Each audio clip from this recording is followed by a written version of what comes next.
I want to make the comment that the most important person in this room tonight on the threshold of the next tour meeting in La Plata is Deborah Davis.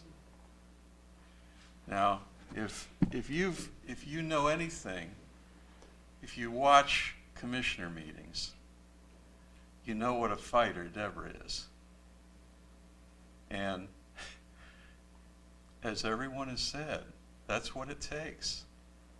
There will be a moment next Tuesday in the commissioner's room when Pete Ron or whoever, whatever surrogate he sends to the meeting, is sitting there and the heat can be turned up. And Commissioner Davis is the person to do that. The only person to do that in this room tonight. Now, let me get into some nitty-gritty about where we are tactically. Out on the table, if you didn't pick up a copy of this page that says, what do we need?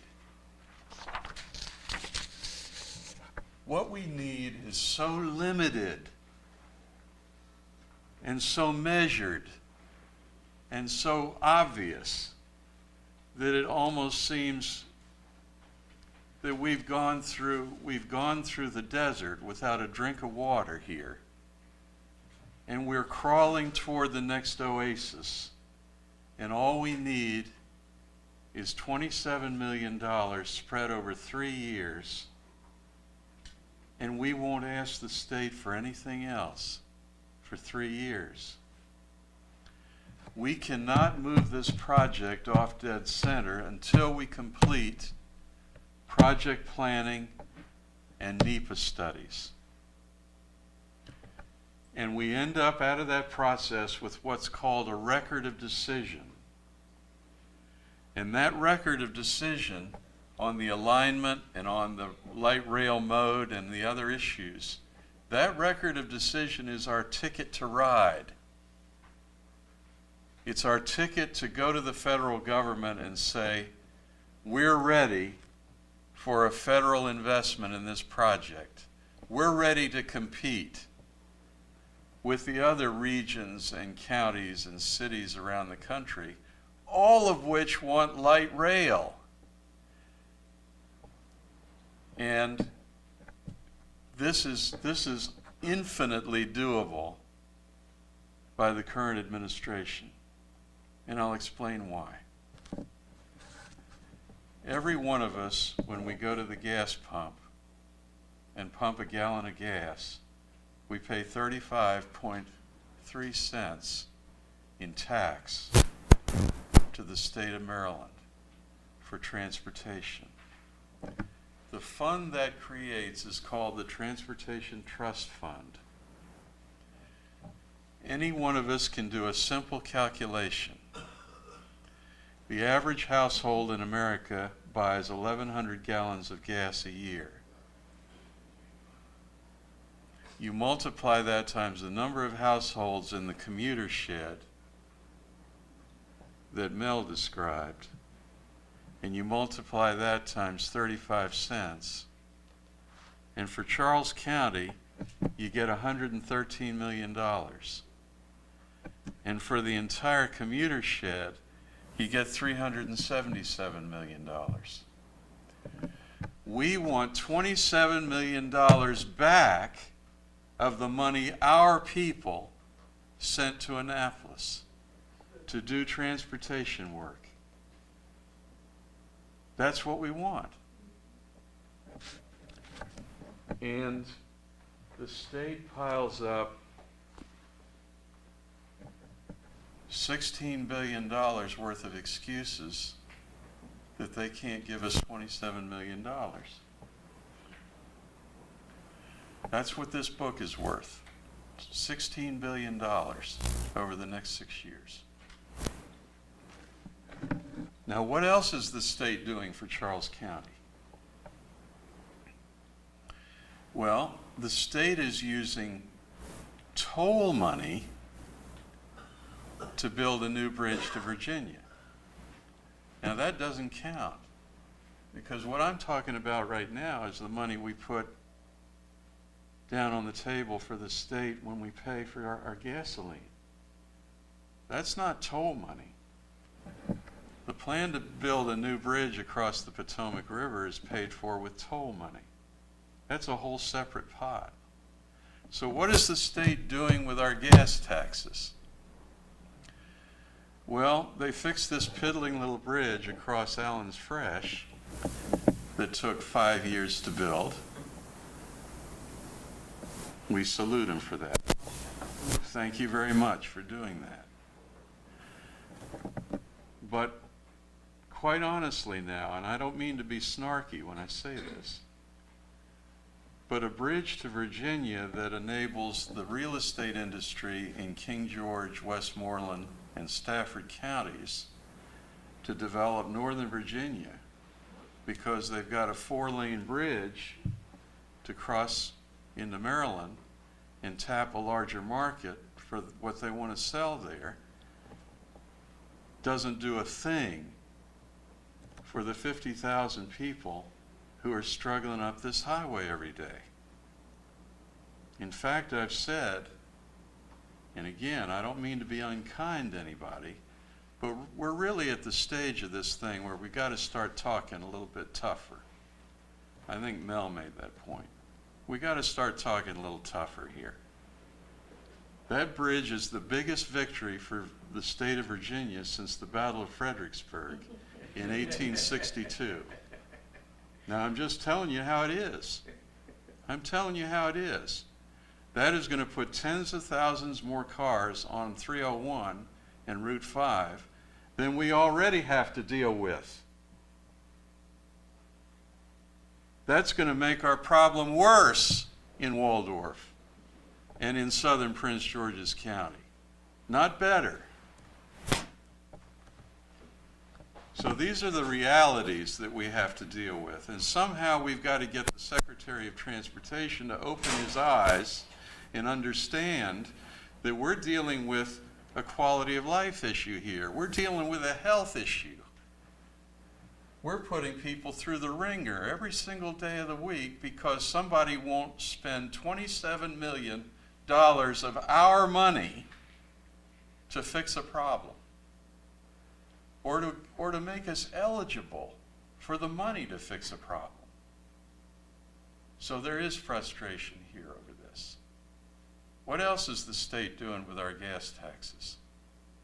Well, they're not going to do anything on the 2 interchanges we need in Waldorf, because that money is going somewhere else now. So we are really in a crisis here. Now, I've been in Southern Maryland for 40 years. I've been fighting for this county and this region for 4 decades. I've spent the best years of my life doing that, and I don't plan to stop now. But I'm going to make a prediction, and it's a dire prediction. If we do not get fixed rail transit down this corridor, connecting us to Washington, our entire economy in Southern Maryland is going to be choked off, and we are not going to bring any prospects here in the future economically that are worth having. Steny Hoyer said something to me 20 years ago, and I logged in my memory bank. Steny said to me, "Gary, until you bring light rail to Waldorf, you're not going to have an economic development program." Prophetic words, true words. And we have to wake the state up on this. And as Mel said, it's a partnership. The heavy hitter at the plate is Prince George's County. And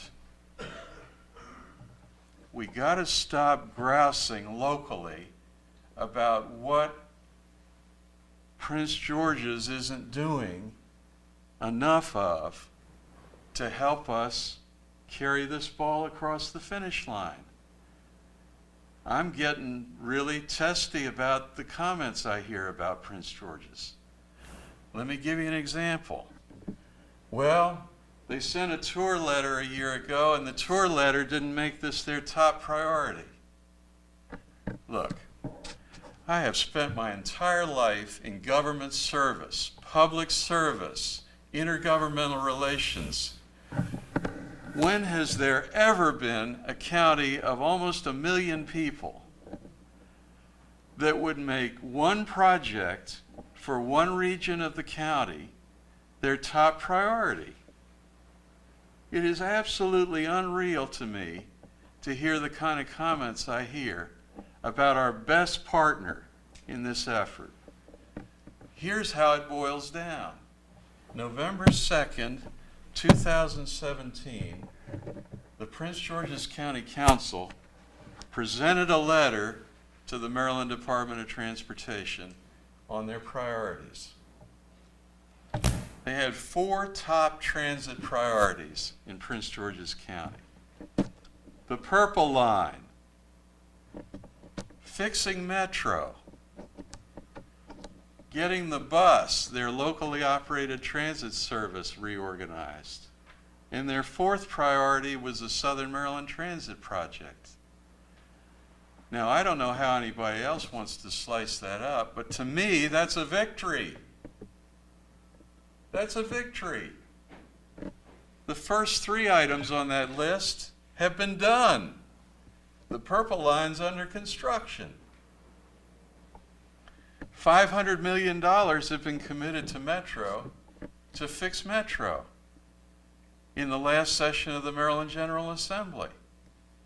And the bus, the local operated transit service, is being reorganized. And yet, we go to public meetings like the one in Brandywine, where we're all there working our hearts out to bring this project across the finish line, and some wannabe, and I'm saying it like it is now, some political wannabe gets up to the microphone and he says, this isn't a priority of Prince George's County, and I'm frustrated over it, and it shows. But it has to be said, because we have a good partner. We have a loyal partner. Now, next Tuesday, our county commissioners and legislators are going to be sitting with Pete Ron and his team in that commissioners' meeting room. And there's an opportunity there to turn up the heat. On November 14th, there'll be a meeting in Upper Marlboro with Pete Ron and his team. And you put the heat on them last time. You want to get this time, even more. And frankly, they should be ashamed of the answers they gave you. Because they did not level with you, and they didn't give you the answers that they should have given you. Because we have dotted every I and crossed every T on this project now. We have met with every member of that administration.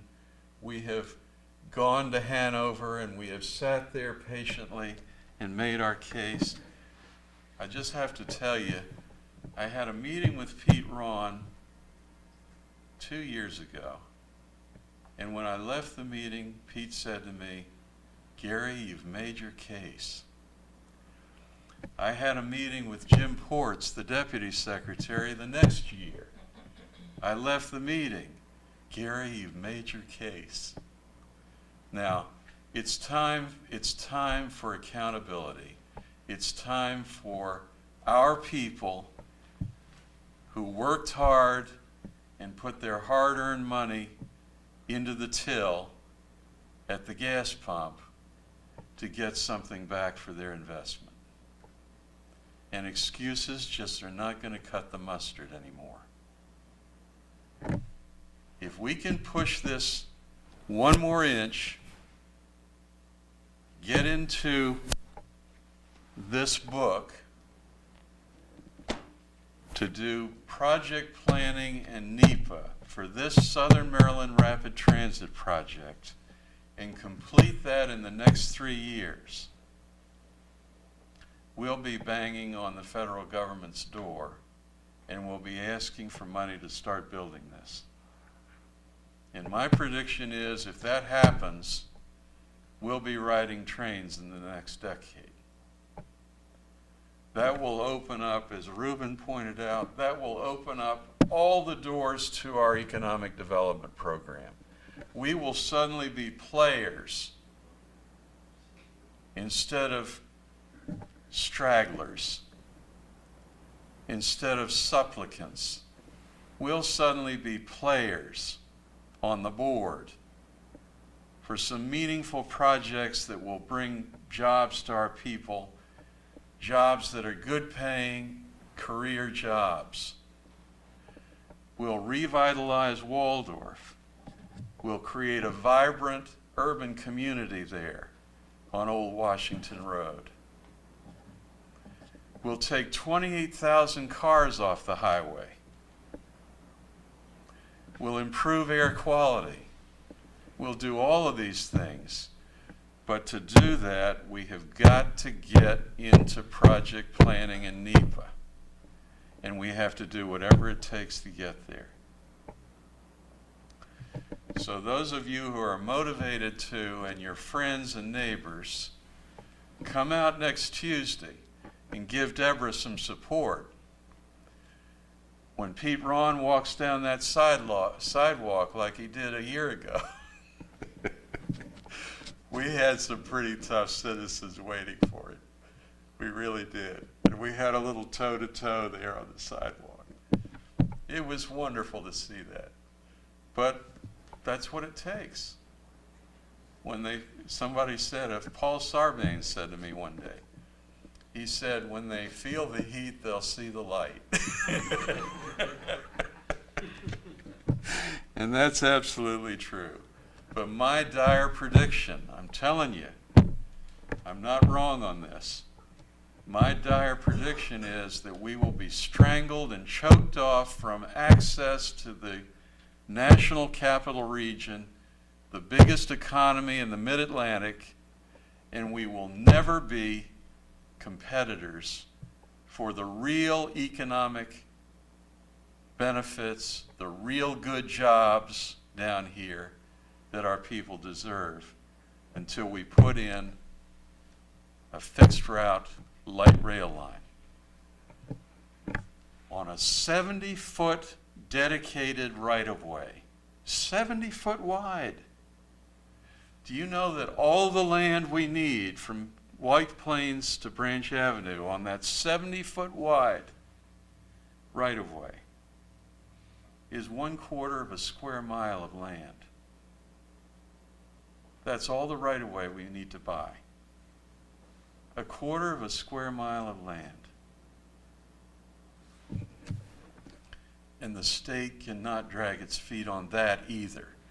They're going to improve Route 5 from here to Branch Avenue. They're planning those improvements. We can't let those improvements move forward until they're reserving that right-of-way for our future rail line. We're in a very, very important moment here, and the stakes are enormous, absolutely enormous. So when I go to forums like I did last week, and I listen to wannabes talk about, oh, let's put buses on shoulders, or let's synchronize the traffic signals, or all of what I call half-baked half measures that don't get at the real problem, the real crisis we're in. I have to say to myself, the elected officials here are going to be crucial. The words you heard tonight from Councilman Franklin and from Commissioner Collins, future at-large Councilman Franklin, future Commissioner President Reuben Collins. They know what needs to be done. So if you can, turn out next Tuesday. I'll be there with you, and we'll have a little conversation with Mr. Ron when he walks up the sidewalk and ask him why he isn't doing what he needs to do for us, which is return some of our people's own money to them to make their lives better. And I hope that Commissioner Davis, as she always has been, will be the fighter at the table on Tuesday in the commissioners' meeting room. And whatever you need, Deborah, we'll arm you with whatever you need to make that possible. So with that, if there are any questions, we'll be happy to field those. And then after about 5 or 10 minutes of questions, then we'll adjourn for the evening, and we'll try to reschedule a bigger meeting after the election. So is there anything that I didn't cover or that we didn't cover collectively that we need to respond to? Any thoughts you have? Yes. My name is Simone Gills, and I am a resident of Richmond County, so I was very pleased to see the representation of Bill Franklin here today. But I guess one of the things that you mentioned that Hogan hasn't brought in to this yet, the rail system support. He has not, he and his administration have not given a commitment Okay, to so support this project. so what is their reluctance, or what's holding them back from doing that? I'll give you the short answer to that question, which is we have done, and I should have said this earlier, we have done 5 major state studies on this. If you look at that fact sheet out on the table. I have all 4 of them. Okay, at the top of the first page, you'll see a list of studies. The state has done 5 studies on the feasibility of putting light rail or high-capacity fixed route transit from Branch Avenue to Waldorf. 5 studies. Each of those probably cost in the range of $3 to $5 million to do. All of those studies conclusively showed that it's feasible, that the ridership is there and will be there in the future and growing, and that the economic impact is enormous. All of those studies. We met with Pete Ron after the last study was done, and the findings of that study conclusively pointed to light rail as the best long-term option.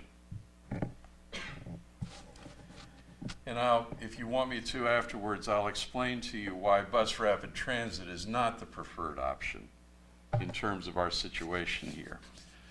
But Ron decided,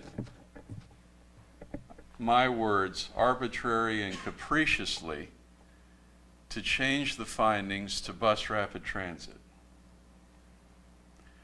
But on top of that, he then decided not to fund the next phase. So he not only skewed the findings to what I call a low wattage alternative that is not going to, as Commissioner Collins said, is not going to deliver for us on the peak hour loading of passengers for a system that carries 28,000 people a day. He not only skewed the findings toward bus rapid transit, he decided not to fund the next phase. Now, this may be a situation of where we have a rogue department head and the governor doesn't have yet the feeling that he has a stake in the outcome. we always try to give everyone the benefit of a doubt here. And I admit, you're perfectly at liberty to laugh at me when I say that, because I believe in going the extra mile with people. Sometimes bureaucrats or senior level politicians who have a million other things to worry about are not focused on what's most important to us. But I'm sorry to say that in my opinion of 40 years in government, it was an arbitrary and capricious decision. It was a wrong decision. And the governor has the authority to fix it. So I think that's where the impetus is going to have to come from to put this back on track. Yeah, I just wanted to add, I think another angle that we could take with the present administration is really focusing on the economic benefits, because particularly tying the Commerce Secretary into this whole discussion. What I wanted to add to what he was saying, and I don't want to make this a partisan discussion, but certainly within the last several years, Republican administrations and across the board, they tend to focus more on any transportation plans that are geared primarily towards road improvements and road construction. And there tends to be less of an interest in fully supporting rail projects, which is really the direction of the future, rail. And so I just think it's more so a policy issue. I think that kind of weighs in. But what I was talking about with really focusing on if, in fact, the present administration is reelected for another term, then I think really take our argument to the Commerce Secretary as well, to talk, because they make a big deal out of expanding the overall state economy. Well, it's clear the benefits of rail to the Southern Maryland region's overall economy. So, I just think that'll be an additional Absolutely. tool to kind of argue. And I would, and I agree with all those. It's that I would say, imagine if you were someone who you just sort of on a gut level don't like rail. You just don't like the idea of that being the approach. That's sort of right on your ideologically not where you're at. I think that's the devil. I think the reason he backed the purple line was it was too far down the track and it would be too politically damaging in Montgomery County not to back it. So I think he felt he had to go forward, even though he scaled it back and made it hard for us to do it, still had to go forward. I think politically he felt comfortable against the red line, and that not his base wouldn't really hurt him. And quite honestly, for rail in Southern Maryland, it hasn't become a political problem enough for him. And so it has to become such for it to, I think, move him away from his sort of inclination against rail and for roads to say, well, for that rail project I need to do it because, it's too politically damaging to myself and the Republican Party in Southern Maryland. And I think the business angle is important too. I think also the military angle. We have Joint Base Andrews that would have its own stop. Right. I think the other military assets that would be beneficial, that would benefit. I think leveraging the military is something we haven't done enough, and I commit to helping bring them to the table, particularly from the point of view of Joint Base Andrews. The base obviously formally doesn't take a position, but they have alliances with the community that can take a position in this kind of issue.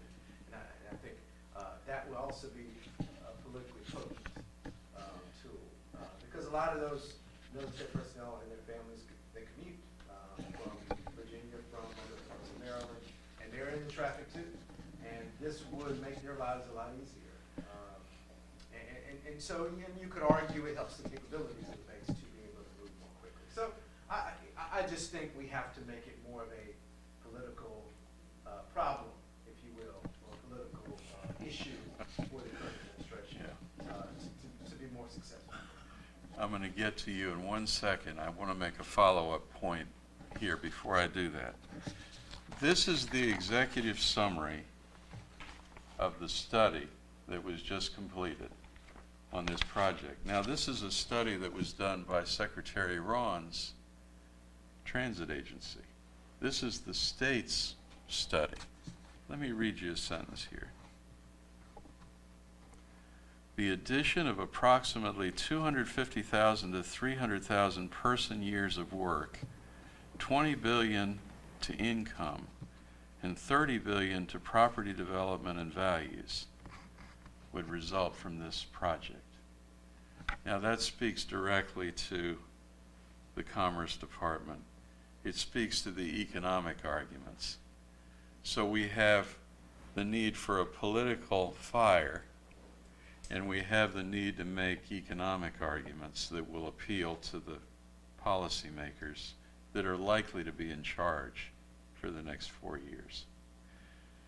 Now again, on Commissioner Davis's future role as a member of the General Assembly, you're going to regret coming to this meeting. But the comment was made, I think, Mel, you made the comment. The General Assembly cannot add to the operating budget of the state, but members of the General Assembly can add to the capital budget of the state. Now, this is one chapter of the state's capital budget that covers transportation. Now, if our delegation, and every delegation needs a champion, okay? There's no such thing as lowest common denominator work here. Somebody's got to stand tall and take the lead, okay? But the point I'm going to make here is sponsors on the Senate side and sponsors on the House side could introduce a bill to provide that $27 million that we need. And just like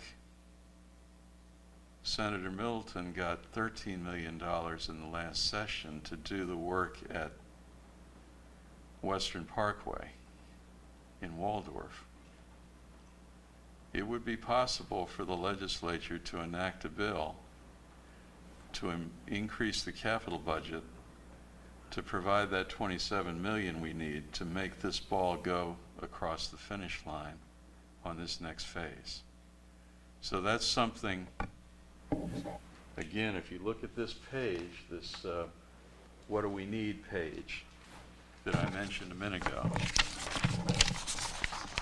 this is what the bill would say. This is basically the backup that would be the legislative analyst would use to write the bill. Yes, sir, you had a question. I have a statement. First of all, it bothers me that there's not more people that are politicians and that are running for office that aren't here tonight to find out what this is all about. Maybe they've been to other meetings, but at least they should show interest in what is trying to be done here in this county.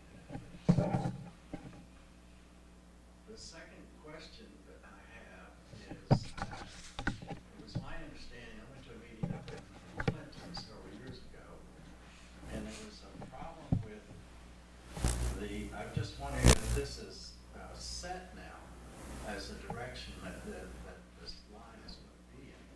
Because at that time, there was a problem getting underneath the beltway, and then there was also another problem that concerns me, because back then, there was a problem with Andrews Field, and this here is running right along the side of Andrews Field down Route 5, and they were not happy about that happening on Andrews Field. Has that been resolved? Yes, let me give you just a quick update on that. I'm so glad you asked that question. Because now,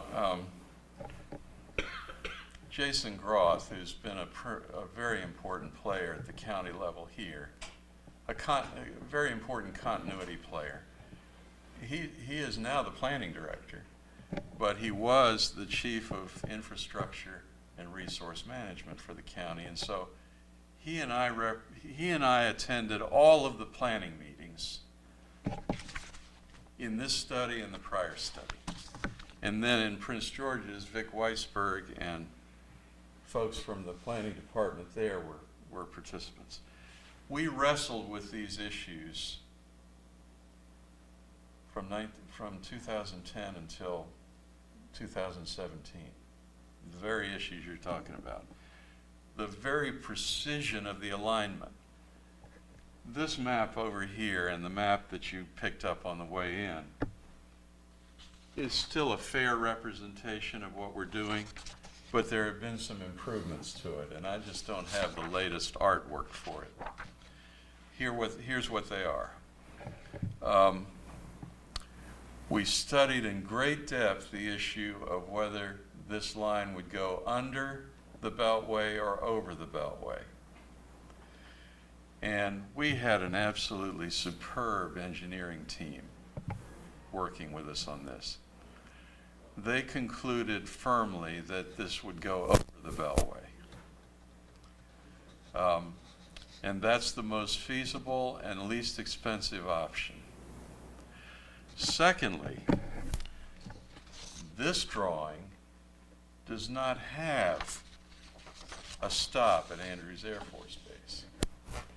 Now, I made the case as a member of this steering committee that doing this project without a stop at Andrews Air Force Base was a tragic mistake. So we had representatives of Andrews Air Force Base on our committee.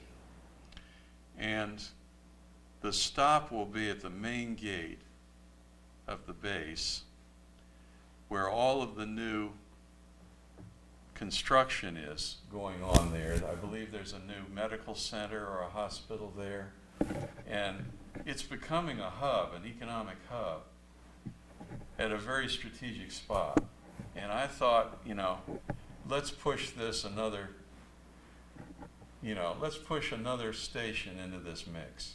And so we got the final map that you would see if I had it would show a station there at the main gate. And then from there, we go over the Beltway and then nestle in beside the Branch Avenue Metro Station.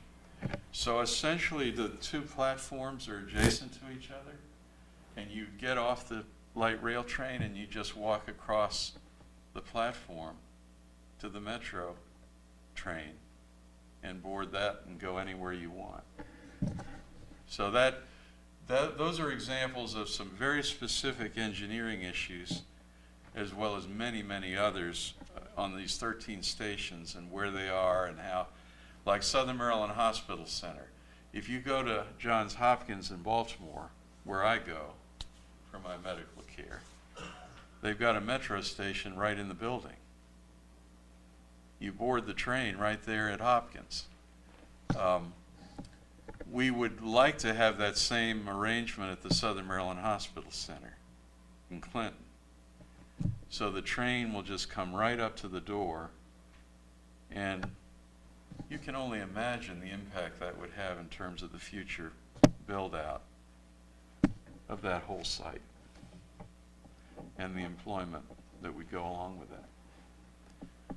So is there, yes, sir? Yeah, we've discussed similar things for Civista down there, right? Do you envision that being also a medical center here in Charles County? You mean the future of Civista, or are you talking about the light rail Just issue? the line is going right by there, and can we anticipate more patients coming into the county? Well, this isn't going to La Plata. I'm sorry. There's also a medical center on Washington. Yeah, okay. That could potentially become more active with specialization. The work which Ruben referred to, the Waldorf Urban Redevelopment Corridor, is 300 acres that I believe at the moment ends at Business 5. I don't believe it goes further than that south. However, when we created that TOD zone, it was always our intention that in the future, all of our transit stations would have similar TOD zones, and that one could even be enlarged. Because now there is more activity south of 5, Business 5, and there's an opportunity there to roll that into the TOD plan. So yeah, we'd have to go a lot further with this conversation to have it be meaningful. But I get where you're headed, and I don't see any reason why that shouldn't be on the table for discussion. Anything else? Well, again, I know we're few in number tonight, but we have some really key people in the room, and all of you are in that category. So if you have a chance to come out next Tuesday and try to recruit some friends of yours, we'll have a little 6 o'clock. So we really need to be there in front of the building at 5:30, so that the bureaucrats are aware that we're watching them. Okay? Well, thanks to Ruben and Mel and Ben and Deborah for being here tonight. Appreciate you. Thanks a lot.